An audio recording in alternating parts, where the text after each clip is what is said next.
이 시간 그리스도인과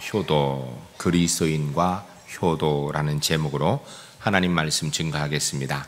1980년대 초반 미국의 한 잡지에 실린 설문조사 결과가 좀 충격적이었습니다. 당시에 6살 된 아이들 100명을 대상으로 물었습니다. TV와 아버지 중 어느 쪽이 집에 있는 것이 더 좋겠느냐라고 물었더니 92명의 아이들이 TV가 집에 있는 게 좋겠다라고 선택을 했습니다. 더 충격적인 것은 그 중에 한 아이가 이야기하기를 냉장고에 먹을 것이 있고 거실에 TV가 있고 부엌에 엄마가 있고 뒤뜰에 강아지가 있는데 아버지는 무엇 때문에 있어야 되는가 라고 얘기했다고 합니다. 효도의 의미를 우리가 좀 깊이 생각해 보게 만드는 내용이죠. 오늘 효의 의미가 많이 상실되어져 있는 시대입니다. 한 사회학자는 이야기하기를 효는 군주제도의 유물이다라고 얘기를 했습니다. 이 말은 다른 말로 이야기하면 오늘 같은 일이 현대사회에 고리타분하게 구태연하게 효 이런 얘기해서는 안 된다라는 것입니다. 우리가 많이 들어본 이야기 중에 하나지요. 시골의 홀어머니와 서울에 있는 대학생 아들이 만나게 됐는데 애인이 옆에 있었습니다. 어머니의 초라한 모습을 보고 애인이 물었습니다. 누구냐고 그랬더니 이 아들이 하는 얘기가 우리 집 식모야 이랬다라는 것입니다. 이런 생각을 가지고 있는 사람들에게 무슨 효도를 이야기할 수 있겠습니까? 그 앞에서 우리 어머니 저렇게 남루한 가운데에서도 고생하며 나를 이렇게 길러낸 훌륭한 분이라고 왜 자랑하지 못하는 것일까요? 여러분, 우리 부모님 중에 단 한 분도 아들이 초라하고 딸이 못났다고 해서 다른 사람 앞에서 우리 집 일하는 애야, 우리 집 머슴이야, 일꾼이야 이러는 부모가 있습니까? 없습니다. 오늘 본문은 효도에 관한 이야기입니다. 오늘은 어버이 주일입니다. 어버이 주일 효도에 대한 말씀을 듣게 될 텐데 사실은 오늘만이 아니라 우리 그리스도인들에게 있어서는 효도는 우리 그리스도의 당연한 것입니다. 이 세상 속에서 그리스도인 하면 효도하는 사람 이렇게 등식이 좀 이루어지는 것이 이게 정상입니다. 오늘 말씀을 듣는 동안에 우리가 그리스도로서 정말 하나님 앞에서 바르게 효도하고 있는가 다시 한번 돌아보시고 하나님 앞에서 효도하는 우리 제1교회 하나님의 사람들이 모두 될 수 있기를 주의 이름으로 간절히 축복합니다.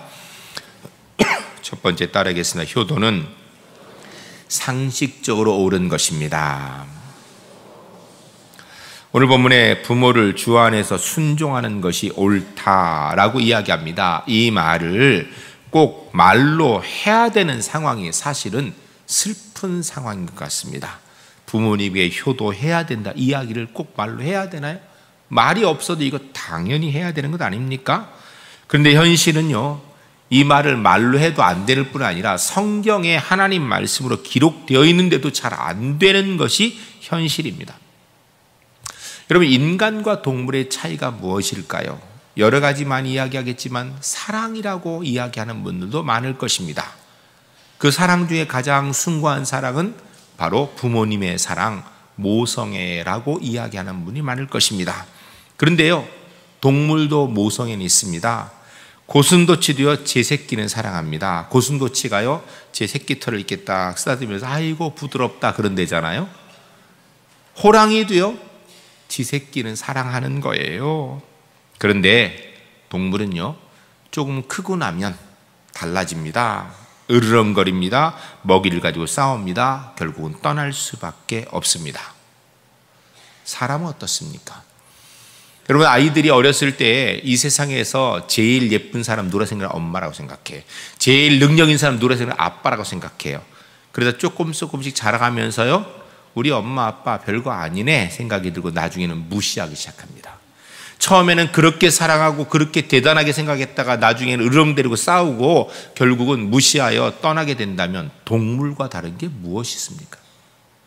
사람이라면 부모님이 점점 다른 사람보다 못한 모습이 보일 때에도 그래도 저분이 나를 위해 얼마나 사랑하시는 분인데 라는 마음을 가지고 그분을 사랑하고 존경하는 마음 갖는 것, 이게 인간으로서 당연한 상식적인 일 아니겠습니까?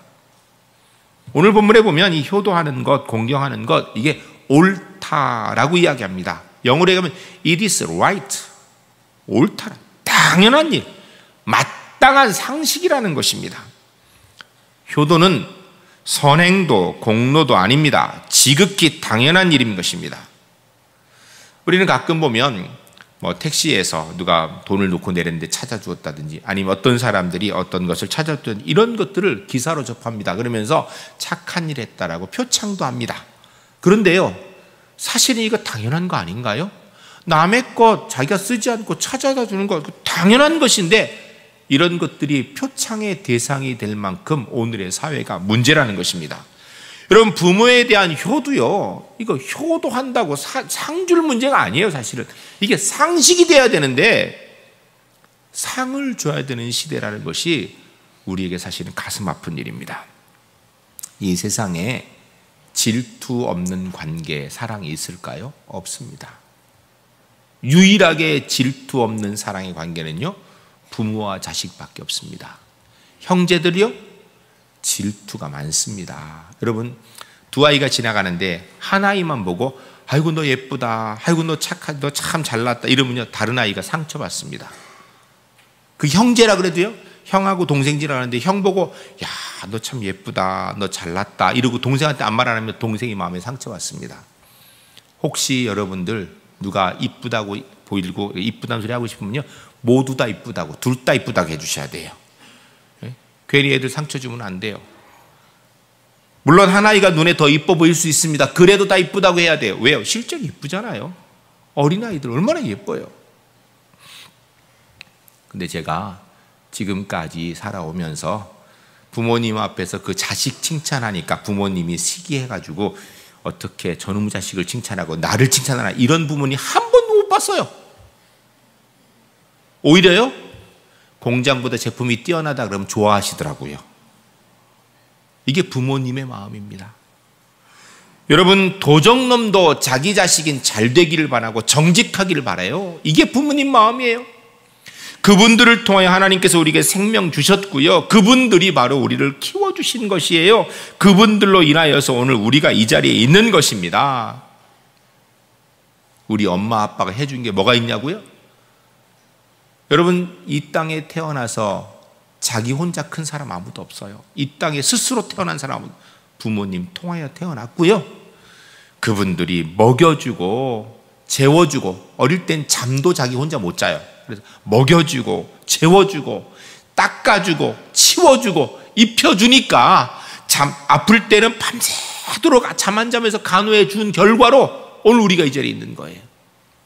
그렇다면 그분들에게 효도하는 게 잘하는 게 아니라 상식이에요. 당연한 일인 것입니다. 효도하는 것 배워야 되는 게 아닙니다. 선행도 아닙니다. 칭찬받을 일도 아닙니다. 마땅히 옳은 일이라고, 상식이라고 성경이 이야기하고 있어요. 우리 제1교회 성도님들 이유여하를 분하고, 성경이 상식을 하니까 당연히 부모님에게 효도하는 우리 울산 제1교회 하나님의 사람들이 모두 될 수 있기를 주의 이름으로 간절히 축복합니다. 두 번째 따라가겠습니다. 효도는 인간됨의 당연한 도리입니다. 효도는요, 상식이면서 또한 동시에 사람이라면 당연히 해야 될 일이죠. 그런데 성경에 보면 주 안에서 하라고 되어 있습니다. 주 안에서라고 이야기하는 것에 여러 가지 의미가 있지만 아주 중요한 의미 한 가지는 주 안에 있으면 효도해야 된다는 거예요. 우리가 예수 믿는 사람이라면 당연히 효도해야 된다는 것입니다. 아니, 사람으로서 당연하지만 우리가 예수 믿는 사람이라면 당연히 효도해야 된다는 거예요. 이것이 옳으니라. 부모에 대한 자녀의 순종은 동서고금을 막론하고 당연한 일, 인간이라면 해야 되는 일이라는 거예요. 마태복음 15장에 한 가나안 여인의 이야기 나옵니다. 이 여인이 예수님께서 지나가는 것을 보고 쫓아와가지고 주님, 저를 불쌍히 여겨주십시오. 내 귀신이 흉악하게 귀신 들렸나이다 아니다. 하도 큰 소리로 이야기하고 극성스럽게 이야기하는데 주님이 대답도 안 하시니까 제자들이 하는 얘기가, 주님 보내시든지 뭐 답을 해주니 둘 중에 하나를 해야지, 이거 시끄러워 있을 수 있습니까? 라고 얘기하는데도 주님이 꿈쩍도 안 해요.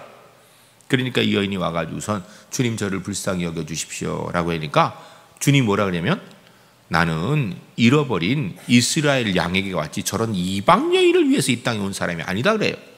그런데도 여인이 다시 무릎 꿇고, 주님 불쌍히 여겨주십시오. 제 딸이 흉악하게 귀신 들렸습니다. 그래서 주님께서 더 심각하게 말씀하십니다.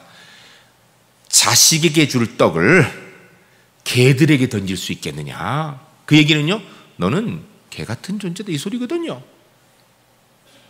그런데 그 여인이 또 그 자리에서, 맞습니다 주님, 저는 그렇게 보잘것없는 개 같은 존재입니다. 그런데 개들도 주인의 상에서 떨어지는 부스러기를 먹지 않습니까? 제게 그런 부스러기 은혜라도 좀 주셔서 제 딸을 치료해 주십시오라고 간구하고 있습니다. 근데 그 본문을 자세히 읽어보면요, 이 여인은요 귀신 들리지도 않았고요, 이 여인은 아프지도 않습니다. 이 여인은 문제가 없습니다. 자신에는. 그 여인에게 문제라고 있는 것은 그 딸이에요. 딸이 귀신 들렸기 때문에 그러는 거예요. 자기 자신을 위하여서 모욕과 수욕을 참은 게 아니라, 자기 자신을 위해서 주님이 모른 체 하는데도 굴복하지 않는 것이 아니라 자기 딸을 위해서예요. 딸을 위해서. 이게 바로 어머니의 마음, 부모님 마음이죠. 마태복음 15장에 나오는 이 가나안 여인만 이런 어머니 마음이 있습니까? 아니에요. 우리 모든 아버지 어머니들이 사실은 이런 마음 가지고 있거든요. 우리 부모님들이요, 우리 잘되게 하기 위해서라면 필요하면 땅에 기기라도 하실 거예요. 다른 사람의 무릎도 얼마든지 꿇을 겁니다. 자신을 위해서는 자존심 때문에 못한 일도요, 자식을 위해서는 하실 분들이에요. 그런 부모님 밑에 자란 우리가 사람인데 어찌 그 부모님 앞에 효도하지 않는 것입니까? 우리는 효도를 너무 어렵게 생각합니다. 뭐 특별히 잘하려고 그래요. 그러다 보니까 잘 못해요. 한 어느 마을에 아버지와 아들이 있었습니다. 이 아들이 꽤 효자인 것 같아요. 어느 여름날 모기가 들끓는 밤에 마당에서 평상을 펴놓고 아버지와 함께 아들이 잠을 자게 되었습니다. 그런데 이 여름날이니까 이 모기가 얼마나 심하게 들끓든지 이 아들이 모기가 너무 많이 물려가지고 답답할 지경이었습니다. 그런데도 이 효자 아들은 좀처럼 모기를 쫓아내지 않아요. 여러분, 모기가 물으면 어떻게 해요? 때리죠. 그리고 쫓지요. 그런데 이 아들이 그걸 안 하고 그냥 계속 물리면서 견디는 거예요. 이유는 자기가 모기를 쫓으면 그 모기가 아버지한테 들려서 모기 물을까 봐, 혹시 아버지가 주무시는데 깨를까 봐 그냥 밤새도록 모기한테 물렸다라는 거예요. 여러분, 이 이야기를 듣고 어떤 생각이 드십니까?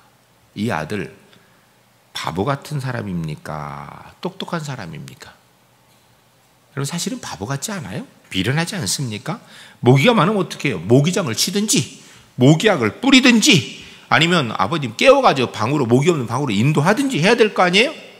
그런데 이 미련한 아들은 아버님 주무시는데 깨우지도 못하고 모기약 뿌릴 수도 못하고 그냥 본인이 모기 물리는 걸로 아버님 모기 물리는 걸 대신해주는 답답한 아들입니다.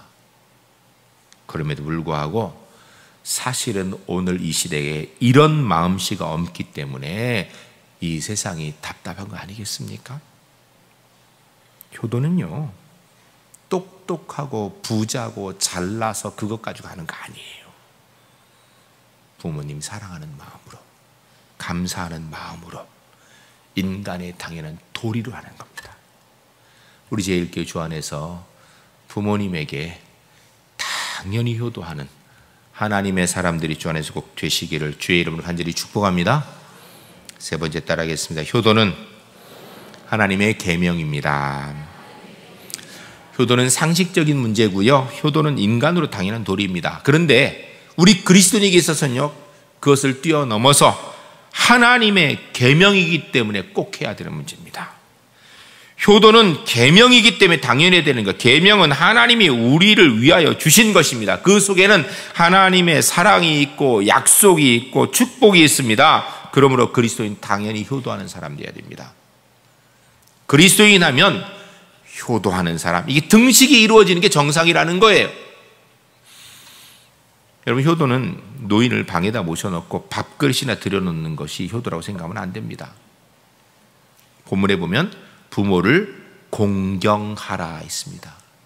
그리하면 거기에 하나님의 약속이 있는데 축복이 있다고 합니다. 형통하고 장수의 복이 있다고 합니다. 공경이라는 단어, 이게 효도의 내용이에요. 그냥 밥 해주고 옷 입혀준다고 되는 게 아니고요. 공경이라는 헬라어 단어가 타미라는 단어를 씁니다. 타미라는 것은 다른 말로 얘기하면 사랑이에요, 사랑. 근데 이 사랑에는요, 인간관계의 사랑이 크게 세 종류가 있습니다. 하나는 나보다 더 못하는 사람을 불쌍히 여기는 마음, 자비죠, 자비. 이걸 영어로 mercy라고 하죠. 이것도 사랑입니다. 또는 나와 같은 위치에 있는 사람에게 동등하게 대하면서 그 사람을 대하는 것, 이걸 친구의 사랑, 프렌드십이라고 하죠. 세 번째 사랑은요, 나보다 상대방을 더 높이는 마음, 이게 탐이에요. 이게 공경, 존경하는 거예요. 부모님은요, 공경과 존경의 대상이지 불쌍히 여김의 대상이 아니에요. 늙었으니까 힘 없으니까 불쌍히 여기는 마음과, 이게 효도가 아니라는 것입니다. 효도는 존경하는 마음을 갖는 거예요. 아이고, 우리 어머니 아버지 이제는 힘이 빠져서 저렇게 힘이 없는데 불쌍히 여기는 마음으로 자라는, 이게 효도가 아니라는 거예요. 아이고, 노인이 살면 얼마나 살겠어. 이 마음으로 아이고 얼마 안 남는데 국 참고 잘해야, 이게 효도가 아니라는 것입니다. 공경하는 마음, 존경하는 마음. 그럼 아마 그럴 거예요. 별로 존경할 일이 없어서. 여러분, 성경의 계명이면요 무조건 지키는 거예요. 그래서 오늘 본문에 보니까 약속이 있는 첫 계명이다 그랬어요. 여러분, 약속이 있는 첫 계명이라는 얘기는요, 10계명 크게 10가지로 되어 있습니다. 1계명부터 4계명까지는 하나님과 사람과의 관계고, 5계명부터 10계명까지는 사람과 사람과의 관계예요. 사람과 사람과의 첫 번째 계명인 5계명이 뭔가? 내 부모를 공경하라예요.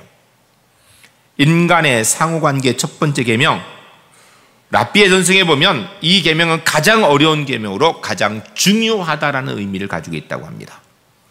자녀가 부모에게 순종하는 것, 이것이 주 안에서 순종하는 것, 어려운 일이라는 거예요. 그러나 가장 중요하다라는 것입니다. 효도는요, 거저되지 않습니다. 우리는 효도가 거저되기를 원해요. 그런데 애쓰고 노력해야 되는 거예요. 자식 사랑은 저절로 돼요. 그러나 부모님에게 효도하는 건요, 애쓰고 노력해야 되지 저절로 절대 되는 거 아닙니다. 첫 계명이란 이야기는요, 그 뒤에 나오는 살인, 간음, 도적질보다 더 중요하다는 이야기예요. 여러분, 첫 계명이라는 얘기는요, 그런 것들보다 훨씬 더 이 문제가 심각하다는 얘기를 하는 거예요. 근데 우리는 살인하고 간음하고 도적질하는 건 죄라고 생각하는데요, 효도하지 않는 게 죄라는 생각을 안 해요. 성경은요, 그렇게 얘기하지 않습니다. 효도는 가장 큰 축복의 약속이 있다고 합니다. 근데 바꿔 얘기하면요, 안 하면 큰 죄라는 이야기 돼요. 실제로 살인하지 아니하고 간음하지 아니하고 도둑질하지 않으면 너희가 복 주겠다, 성경 그런 얘기는 없어요. 그런데 효도하면 오늘 본문에 있는 약속이 있는 첫 계명이라는 말씀처럼 하나님이 약속하시기를 내가 땅에서 잘되고 장수하리라 라고 이렇게 약속해 주고 있어요. 3절에서 효도하면 복 받는다라는 거예요. 근데 여러분, 우리가 되게 이것만 생각하는데 그럼 불효하면 어떻게 되는가? 그러면 구약성경 출애굽기 21장 15절에 보면요, 자기 아비나 어미를 치는 자는 반드시 죽일지니라. 레위기 20장 9절에 보면 부모를 저주하는 자는 반드시 죽일지니라. 마태복음 15장 4절에 보면 부모를 회박하는 자는 반드시 죽일지니라. 여러분, 사실 이 말대로 하면 우리 중에 살 사람이 거의 없을 것 같아요. 그렇죠? 꼭 죽이라는 얘기겠어요? 생명의 위협이 느낄 만큼 생각하고 정말 생명 걸고 부모님께 효도해야 된다는 거예요. 효도하면 땅에서 잘 되고 장수의 복을 받을 것이고, 불효하면 하나님 앞에 죽임당한다는 거예요. 인간적 이해에 의해서 효도하고 부모님 공경하라는 것 아닙니다. 그리스도인은요, 하나님의 명령이기 때문에 부모님 공경해야 되는 거예요. 하나님의 명령은 이해가 되면 순종하고, 이해가 안 되면 복종해야 되는 겁니다. 이해가 돼요. 아유, 우리 부모님 당연히 효도해야지. 이해가 되면 순종해야죠. 그런데 저런 부모에게 내가 그래도 무조건 복종해야 된다는 거예요. 왜요? 계명이에요. 글 하나만 읽어드리고 설교를 마치려고 합니다. 곱추였던 여자가 곱추였던 남자와 만나 사랑하게 되었습니다. 그리고 결혼하였습니다. 아기를 가졌습니다. 이 곱추 부부는 내심 걱정이 되었습니다. 혹시나 아기가 부모의 유전을 받아 곱추가 되지는 않을까. 그러나 이 부부의 걱정과는 달리 건강한 아이가 태어났고, 곱추 엄마 아빠의 지극정성의 사랑으로 인하여서 아이도 착한 아이로 부모님 잘 따르며 건강하게 잘 자랐습니다. 어느덧 시간이 지나서 초등학생이 되었습니다. 아기를 학교에 보내게 된 엄마 아빠는 다시 걱정이 되었습니다. 왜냐하면 아이가 철이 들어감에 따라서 혹 곱추 엄마 아빠를 부끄러워할까 봐, 친구들이 놀릴 때 그것 때문에 상처되고 창피해할까 봐, 그런 아이의 마음에 상처를 주지 않기 위해서 곱추 엄마 아빠는 아기가 초등학교 입학한 후에 단 한 번도 학교 근처에 가지도 않았습니다. 왜냐하면 혹시 아이가 부끄러워할까 봐. 그러던 어느 날 아이가 도시락을 놓고 학교를 가게 되었습니다. 엄마는 고민했습니다. 이 도시락을 학교에 갖다 주는 것이 나은지, 도시락을 갖다 주다가 혹시 아이를 만나게 되면, 아니면 다른 아이들을 보게 되면 혹시 놀림받게 될까, 아이가 상처될까, 창피하진 않을까. 그렇다고 갖다 주지 않으면 아이가 점심을 굶게 되는데, 이런저런 고민 끝에 학교에 살짝 갖다 주기로 했습니다. 아이와 아이의 친구들이 볼까 봐 수업 시간 중에 아무도 없을 때 학교에 찾아가서 주기로 하였습니다. 난생 처음 보는 아이의 학교, 순간 가슴이 뭉클해졌습니다. 교문을 들었으니까 웬 아이들이 잔뜩 이 학교 운동장에 모여 있었습니다. 보니까 어느 반에 체육 시간이었습니다. 그런데 저쪽 나무 밑에 엄마의 아이가 눈에 보였습니다. 엄마는 순간 당황했고 학교를 급히 빠져나가려 했습니다. 아이가 볼까봐, 친구들이 놀릴까봐. 서러운 마음을 감추지도 못하고 힘든 몸을 이끈 채 조심조심 뛰었는데, 근데 저 멀리에 아이가 보였습니다. 그리고 아이와 엄마가 눈이 마주쳤습니다. 엄마는 놀라며 더욱 빠른 걸음으로 교문을 빠져나가려 했습니다. 그런데 저쪽 나무 밑에서 아이가 교문 쪽을 바라보며 입으로 손을 갖다 대고 모아서 엄마 하고 불렀어요. 곱추 엄마의 눈에는 이유를 알 수 없는 눈물이 쏟아졌습니다. 여러분, 효도는 상식이고요, 인간됨에 당연한 도리이고요, 더구나 우리 그리스도에게는 하나님의 계명입니다. 근데 이 효도는요, 어렵게 하는 게 아니에요. 그냥 그 부모님, 내 부모님을 인정하면 돼요. 부모님 부끄러워하지 아니하고 자랑스러워하면 돼요. 그 부모님을 사랑하면 되는 겁니다. 이게 효도예요. 우리 울산 제1교회 성도님들이 살아가는 현장에서 우리의 모습이 나여서 그리스도인 효도하는 사람, 이 등식이 이루어지게 만드시는 하나님의 사람들이 주 안에서 꼭 될 수 있기를 주의 이름으로 간절히 축복합니다.